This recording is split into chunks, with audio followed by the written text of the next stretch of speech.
Voilà, on voit notre dernier thème de l'année. Pourquoi mettre en œuvre une croissance soutenable? On verra deux chapitres. Un premier chapitre, les déséquilibres actuels de la croissance, puis un dernier chapitre, la nécessité d'une nouvelle forme de croissance. Alors, on est dans les déséquilibres actuels de la croissance. Alors, dans un premier point, on va voir la croissance. Est-ce qu'elle supprime les inégalités sociales? Alors, d'abord, on va voir un petit peu qu'est-ce que sont les inégalités sociales. Alors ici, vous voyez une personne qui boit. En Afrique, inégalité d'approvisionnement en eau potable. Inégalité sociale, ça peut être aussi inégalité de revenus. Vous voyez ici quatre courbes entre des cadres supérieurs des ouvriers non qualifiés et en fonction de l'âge, on a des courbes très différentes. Ici, l'espérance de vie à 35 ans chez les hommes, entre les cadres et les ouvriers. On voit que de toute façon, chez les cadres, l'espérance de vie à 35 ans, elle est supérieure à celle des ouvriers. Donc ça, c'est la source, c'est l'Observatoire des inégalités, date de janvier 2017. Ici, vous voyez une photo, un favelas au Brésil, bien sûr des inégalités de logement, criantes. Voilà, alors il faut un petit peu regarder un peu ces inégalités sociales. En fait, dans les inégalités sociales, il y a ce qu'on appelle les inégalités économiques, qui sont des différences entre individus ou groupes sociaux portant sur des avantages ou des désavantages économiques et qui font d'une hiérarchie entre ces individus, entre ces groupes. Voilà, on a hiérarchisé, par exemple, la différence de revenus entre certaines catégories sociales. Donc ça peut être aussi des inégalités de patrimoine, des inégalités donc de revenus, on l'a vu, des inégalités d'épargne, des inégalités de consommation. On avait vu d'ailleurs en cours que la proportion marginale à consommer chez les plus pauvres était plus importante que chez les plus aisés. Donc des inégalités économiques. Mais ces inégalités sociales, elles ne se réduisent pas aux inégalités économiques. Dans les inégalités sociales, on va dire que ce sont des différences entre individus ou groupes sociaux, encore une fois, qui portent sur des avantages ou des désavantages dans l'accès à des ressources qui sont socialement valorisées. Alors tout va dépendre de la valeur des sociétés, des différentes sociétés. Nous, ce que nous valorisons, essentiellement, c'est une valorisation économique de revenus, d'où toutes les inégalités économiques. Elles elles n'expliquent pas toutes les inégalités sociales. Il peut y avoir aussi des inégalités sociales de santé entre les individus. Une inégalité d'accès aussi aux professions, certaines professions qui sont inégalement accessibles suivant que vous êtes un homme, une femme, votre milieu social. Inégalité d'accès aux diplômes. Donc voilà, cet accès est différencié entre individus, entre hommes et femmes par exemple, ou selon le milieu social. Donc vous voyez, les inégalités sociales ne se réduisent pas aux inégalités économiques et pouvoir bien retenir la différence. Donc la croissance supprime-t-elle les inégalités sociales? Premier point, qu'est-ce que les inégalités sociales? Donc dans un deuxième point, on va voir la croissance et les inégalités de revenus entre pays. On verra après la croissance et les inégalités de revenus à l'intérieur d'un pays en grand C, et en grand D, on verra toutes les autres inégalités sociales. Donc, la croissance et les inégalités de revenus entre pays. Alors, la croissance économique, quels sont ses indicateurs? Vous savez que c'est l'augmentation durable de la production d'un pays. Les indicateurs, vous le connaissez bien maintenant, c'est le PIB. Alors ici, on va voir le PIB par habitant, qui est le rapport entre le PIB et le nombre d'habitants d'un pays. C'est plus significatif que le PIB total d'un pays. Si on regarde que le PIB d'un pays et qu'on les compare, les pays les plus peuplés seraient apparemment plus riches que les moins peuplés. Donc quand on fait des comparaisons de revenus entre pays, on va regarder le PIB par habitant. Après, on va regarder aussi l'évolution du PIB. Vous savez que c'est l'évolution entre la production d'une année sur l'autre, de la production d'un pays, sa richesse, sa valeur ajoutée. Ça va déterminer un taux de croissance. Donc voilà un premier indicateur, PIB par habitant, évolution du PIB. Deuxième grand indicateur, on appelle ça le développement, on le verra beaucoup dans le prochain chapitre. Alors le développement, c'est l'ensemble des transformations techniques, sociales, démographiques et culturelles qui accompagnent la croissance de la production. Voilà, donc il ne suffit pas de regarder la croissance économique, on va aussi regarder le développement, toutes les structures d'un pays, sociales, démographiques, culturelles, comment elles se développent, comment elles se transforment. Alors, en valeur relative, si on regarde le développement, si on regarde donc le revenu par habitant des pays à faible revenu, On voit qu'il a augmenté de 42% entre 2001 et 2011, donc ces 10 dernières années. Le revenu par habitant des pays à revenu intermédiaire, il a augmenté, lui, de 69%. Et le revenu par habitant des pays riches, il a augmenté de 14%. Donc si on regarde seulement en valeur relative, on pourrait dire que, eh bien, effectivement, la croissance a permis les pays à revenus intermédiaires le développement du revenu par habitant des pays à revenus intermédiaires. Mais il faut aussi regarder en valeur absolue, puisqu'on voit que le revenu des pays les plus pauvres, il a augmenté d'à peine 1000 dollars euh, par an, alors que les pays riches, ça a été augmenté de près de 4000 dollars par an. Donc, si vous voulez, on regarde en valeur relative, mais il faut aussi regarder en valeur absolue pour avoir un ordre de grandeur en fonction des disparités des pays qu'il y a dans le monde. Alors, en grand C, on va voir maintenant la croissance et les inégalités de revenus à l'intérieur des pays. Alors, le constat, il est sans appel. Les inégalités de revenus entre pays riches, entre les riches et les pauvres à l'intérieur des pays n'a jamais été aussi élevée dans la plupart des pays de l'OCDE. Donc les 10% les plus riches de la zone de l'OCDE, ils ont un revenu 9,6 fois supérieur à celui des 10% les plus pauvres, et l'écart n'était que de 7,1 fois dans les années 80. Donc, et ça c'est l'Observatoire aussi des inégalités de revenus et de pauvreté qui date de 2016. Donc, en revanche, on peut dire que les pays en développement comme la Turquie, le Mexique ou le Chili se révèlent plus inégalitaires que leurs voisins émergés, que la Chine commence à avoir des écarts se stabiliser, tandis que d'autres, comme le Brésil, même les voient se réduire. Ça date de 2016. Mais vous savez qu'au Brésil, c'est assez compliqué en ce moment, donc il faudrait regarder ça de près. Mais on peut dire qu'au Chine et au Brésil, il y a une stabilisation. Alors, il y a une montée des inégalités. Si on veut reprendre ce petit paragraphe, une montée des inégalités, on voit que les 10% les plus riches de la population ont un revenu 9,6 fois supérieur aux 10% les plus pauvres. Donc une très grande inégalité, mais que ces montées des inégalités ne concernent pas que les pays riches. Il y a aussi une montée des inégalités en Turquie, au Mexique, au Chili, pays qui sont plus inégalitaires que leurs voisins.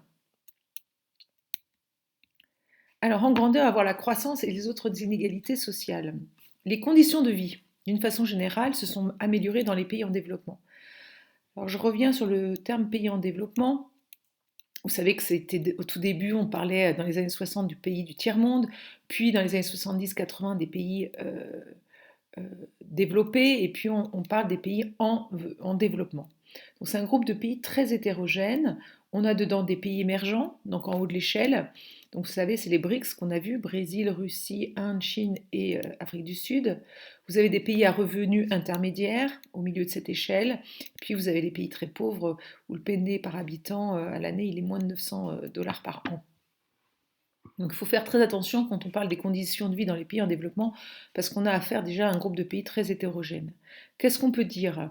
On est sur l'Observatoire des inégalités de février 2014, que d'une façon générale, par rapport à la population mondiale, il y a un meilleur accès à l'eau, le nombre de personnes sous-alimentées diminue, l'espérance de vie à la naissance s'élève, et que la proportion d'enfants scolarisés augmente. Donc, si on avait un texte comme ça le jour d'un bac à un petit peu analyser, bien, vous notez ça sur votre brouillon. Meilleur accès à l'eau potable et vous chiffrez 89% de la population mondiale en 2011 contre 76% en 1990. Vous voyez, vous reprenez les termes du sujet. Une diminution de la sous-alimentation. Et on chiffre 842 millions de personnes souffraient de malnutrition en 2013 contre 1 milliard, ils étaient 1 milliard en 1992. Donc on peut dire que les conditions de vie globalement se sont améliorées. Il y a une augmentation de l'espérance de vie. Vous avez vu que c'était une inégalité sociale par rapport à la santé et face à la mort. Eh bien, la moyenne de l'espérance de vie était de 68,7 ans en 2010. Elle n'était que de 46,9 ans en 1950. Vous savez, le bond en 60 ans, bond prodigieux sur l'espérance de vie en moyenne dans le monde. Une amélioration de la scolarisation des enfants. Alors, au primaire, 7 points de plus en 11 ans d'enfants scolarisés au primaire, 11 points de plus dans le secondaire. Donc, on peut dire que dans ce groupe de pays à la fois très hétérogène, mais si on regarde pas par le petit bout de la lorgnette, mais de façon très large, on peut dire que les conditions de vie dans les pays en développement se sont améliorées sur ces 4 grands facteurs. Cependant, les inégalités ont augmenté dans presque toutes les régions du monde ces dernières années à des rythmes différents. Ça, c'est la source WID, qui est une base de données sur le patrimoine et le revenu de décembre 2017. Cette source nous dit qu'en Inde, en 2017, 55% des richesses appartenaient à 10% les plus riches, contre 41% en Chine, hein, deux pays qui sont encore 10 pays émergents. Parce qu'en termes de développement, ils n'ont pas encore complètement transformé au niveau structurel, démographique, leur pays. L'Afrique subsaharienne, dans 10% les plus riches, possède 54% des richesses nationales. Au Moyen-Orient, 10% des plus aisés, c'est 61% du revenu national. Là, vous savez que c'est notamment dû à la production pétrolifère qui est détenue par très peu de personnes. Aux États-Unis, 1% des plus riches qui détiennent 20% des revenus. On a une trajectoire extrêmement défavorable ces 20 dernières années. Et puis, il faut quand même le noter, sans qu'on puisse rentrer vraiment dans le détail, mais en 10 ans, les inégalités de revenus ont diminué en Europe. Et dans les pays d'Europe centrale, le rattrapage est impressionnant, puisque on avait les plus pauvres, 75% des plus pauvres étaient il y a 10 ans, donc en grande partie les pays d'Europe centrale, d'Europe de l'Est, qui ont intégré maintenant l'Union européenne et qui ont rattrapé leur retard.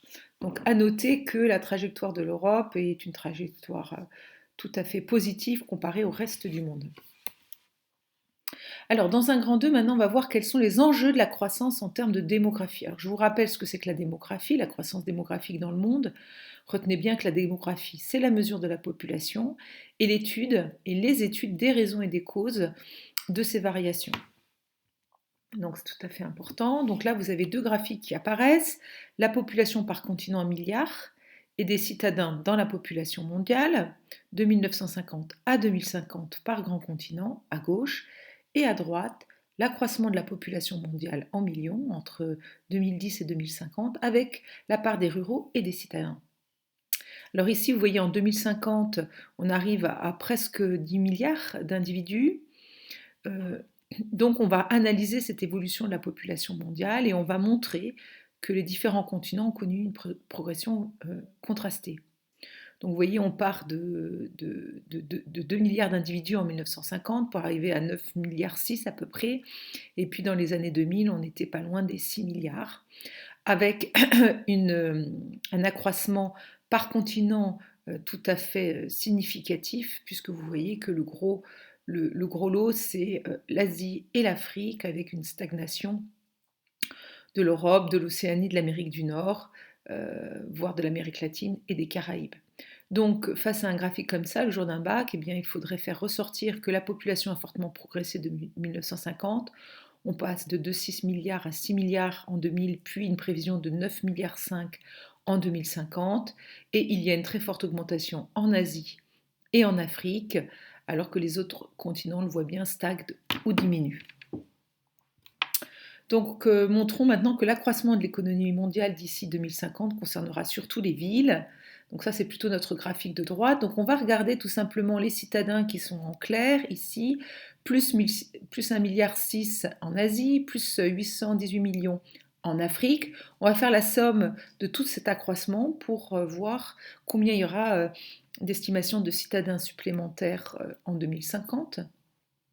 Et puis on voit aussi qu'à part l'Afrique, eh bien, il y a toujours une augmentation du nombre de personnes qui vont habiter dans les villes par rapport à ceux qui sont ruraux, dans les campagnes. Donc là, il faudrait dire que l'augmentation, donc si on fait cette somme, des 2 milliards d'habitants dans les villes d'ici 2050, et que tous les continents seront touchés, sauf l'Afrique. Donc on sait que, d'ailleurs c'est autour des années 2000 qu'il y a eu plus de personnes habitant dans les villes que dans les campagnes. Alors les conséquences de cette urbanisation, vous imaginez des villes tentaculaires comment on assainit l'eau, comment on fait amener l'eau, de l'eau potable, donc assainissement et adduction des eaux, comment on transporte les personnes, euh, comment on fournit de l'énergie, comment on crée des emplois. Donc ce sont des enjeux absolument colossaux, des défis auxquels sont confrontées les villes tentaculaires, Lagos au Niger, Rio, vous avez des villes absolument colossales partout, aux Philippines, enfin en Inde, puisqu'il y a de plus en plus d'habitants dans les villes et que on l'a vu, il y aura 2 milliards de plus de personnes qui vont habiter dans les villes. Alors, démographie et croissance économique, maintenant, quel est ce lien? Alors, deux grands facteurs. Une population qui vieillit va avoir un impact négatif sur la croissance économique parce que la population active va diminuer. Il y aura aussi un ralentissement de l'épargne des ménages. Ce ralentissement de l'épargne des ménages, puisque c'est moins des actifs, peut réduire l'investissement. On peut penser aussi moins de créativité, moins d'esprit d'entrepreneuriat.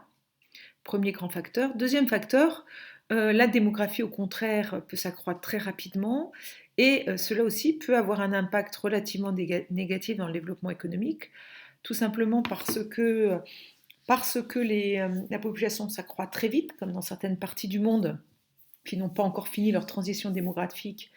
Du coup, il y a une part importante des capitaux qui sont destinés à des fins sociales. On va créer des hôpitaux, des crèches, des logements, travailler pour l'éducation. Et puis, cette rapidité ne va pas toujours permettre de développer une main-d'œuvre compétente et elle peut créer un chômage chronique. Alors, s'il y a des zones où il y a vieillissement de population et d'autres zones où il y a accroissement rapide, c'est le cas de l'Union européenne où il y a vieillissement et de l'Afrique où il y a accroissement rapide, eh bien vous comprenez bien qu'il y aura des flux migratoires très importants, prévisibles dans les années qui viennent, qui sont déjà là bien sûr et qui viennent. Voilà pour les enjeux de la croissance en termes de démographie. Ensuite, quels sont les enjeux de la croissance en termes d'épuisement des ressources naturelles? Maintenant, pour finir ce chapitre, eh bien, la croissance malheureusement avec l'épuisement des ressources naturelles. Croissance économique et démographique exercent une pression sur les ressources naturelles parce que plus de personnes, plus de consommation, plus de production, et bien tout simplement cela exerce une pression sur les ressources naturelles, d'où des risques d'épuisement puisque vous savez que les ressources naturelles ne sont pas illimitées. Et donc nous sommes confrontés à un développement, nous devons chercher un développement durable, respectueux de l'environnement. Et on doit chercher à concilier croissance économique et préservation de la planète. Donc ici, c'est la date à laquelle l'humanité a déjà consommé l'ensemble des ressources que la planète peut produire en une année. Donc vous voyez, en 2016, on estimait que la date au 8 août, alors qu'en 1970, ce n'était qu'au 23 décembre.